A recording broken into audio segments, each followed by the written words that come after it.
নারায়ণপুর আমতা এবং পাঁশকুড়া এই অঞ্চল এই দিকে সব এদিকে জলটাকে দেখাও কিভাবে জল যাচ্ছে। এক্ষুনি সব তোমরাও ডুবে যাবে, এক্ষুনি সরে যেতে হবে। এইটা কালকে রাত্রে এই জলটা আবার ছেড়েছে নতুন করে ছেড়েছে এই জলটা। আজ দুটো পর্যন্ত উদয়নারায়ণপুর আমতা পাঁশকুড়া অনেক জায়গা আমরা কন্ট্রোল করলো, এই জায়গাগুলো ডুবে যাবে। আমি বলবো ডিএমকে এক্ষুনি এখান থেকে লোক শিফট করাতে। দুই হচ্ছে যাদের কাঁচা বাড়ি ভেঙে গেছে তাদের লিস্ট আমাকে দিতে। তিন হচ্ছে যাদের জমি নষ্ট হয়ে গেছে, শস্য নষ্ট হয়ে গেছে, সরো জলটা দেখতে দাও, জলে ডুবে যাবে এক্ষুনি। কৃষি জমি যাদের আছে বা শস্য আছে তারা চিন্তা করবেন না, তারা শস্য বীমার টাকা পাবেন শস্য বীমার টাকা। আপনারা যতদিন বাড়ি ফিরতে না পারবেন সরকার রিলিফ দেবে, আপনাদের যা সাহায্য করার করবে। এটা ঝাড়খণ্ড জল ছেড়েছে এবং ডিবিসি কেন্দ্রীয় সরকারের সংস্থা আমার মনে হচ্ছে 4 লাখ কিউসেককে ছাড়িয়ে গেছে, যা কোনোদিন জীবনে হয়নি। কারণ আমরা 5 লক্ষ পুকুর কেটেছি, আমরা 500 কোটি টাকার চেক ড্যাম করেছি, আমরা গোপালেশ্বর কেলেঘাই প্রোগ্রামের মধ্যে দিয়ে অনেক এলাকাকে সেভ করেছি। ঘাটাল মাস্টারঘাট প্ল্যান যেটা পড়ে আছে 10 বছর ধরে, সেটাও আমরা ডিপিআর তৈরি করছি, আগামী 2 বছরের মধ্যে করে দেব। কিন্তু তা সত্ত্বেও যদি এই রেটে জল ছাড়ে, আর ডিবিসির জল ধারণ ক্ষমতা এখন মাত্র 36% এসছে, কেন কেন্দ্রীয় সরকার ডিবিসি ড্রেজিং করবে না, ডিসিলটেশন করবে না? ডিবিসির জলে কেন বাংলা ডুববে আমি জানতে চাই, আমরা কৈফিয়ত চাই। ফরাক্কায় ড্রেজিং করে না, বাংলা ডোবে, বিহার ডোবে। আর ডিবিসি ড্রেজিং করে না, বাংলা ডোবে, বাংলায় জল ছেড়ে দিয়ে ঝাড়খণ্ডকে সেফ রাখে। এটা তো ঠিক নয়। বাংলা একটা নৌকার মতো, আর সব জল নেপালে বৃষ্টি হলে উত্তরবঙ্গে ঢুকবে, ভুটানে বৃষ্টি হলে জলপাইগুড়িতে ঢুকবে, আলিপুরদুয়ারে ঢুকবে, কুচবিহারে ঢুকবে, নর্থ বেঙ্গলে ঢুকবে। আর মালদা নদীকে গঙ্গার ইরোশন মুর্শিদাবাদের, আর দক্ষিণবঙ্গ ডুবছে ডিবিসির জলে। এবং আমি যা শুনেছি কাল রাতে জলের ওপর আবার জল ছেড়েছে।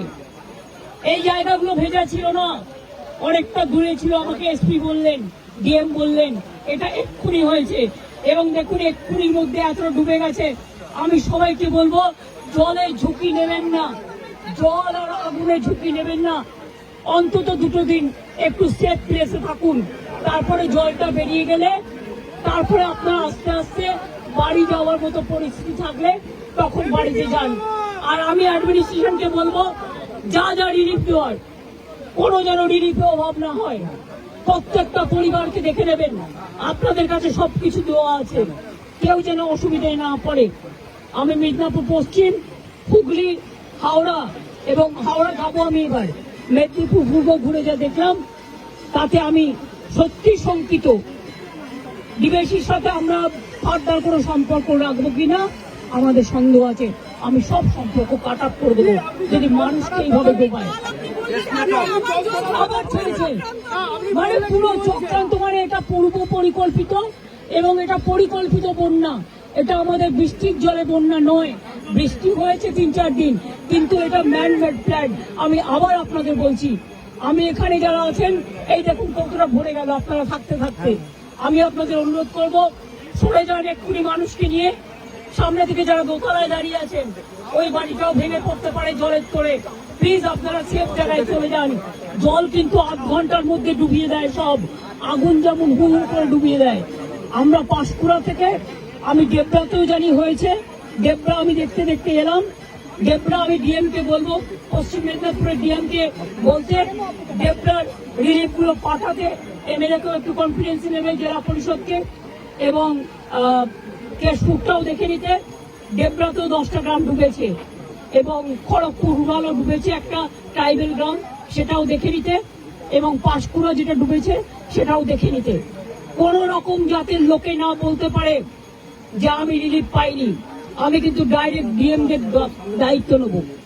দেব এবং এসপিদের এটা দেখার জন্য।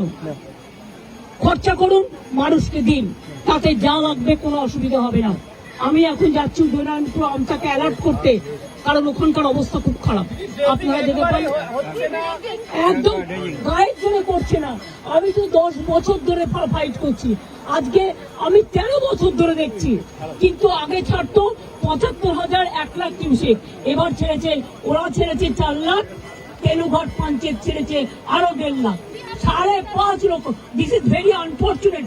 I do not know why central government is not this dredging for DBC. Their reservation power now it came down about 36% only, and all the water they release for Bengal. Why Bengal will be man-made flooded because of central government irresponsible activities? I am sorry, this is not Bengal water. This is the Jharkhand water from Tenughat Panchayat, and this is the water coming from central government organization, the DBC. এটা নিয়ে বড় আন্দোলনে যেতে হবে, এটা নিয়ে আমরা বড় আন্দোলনে যাবো।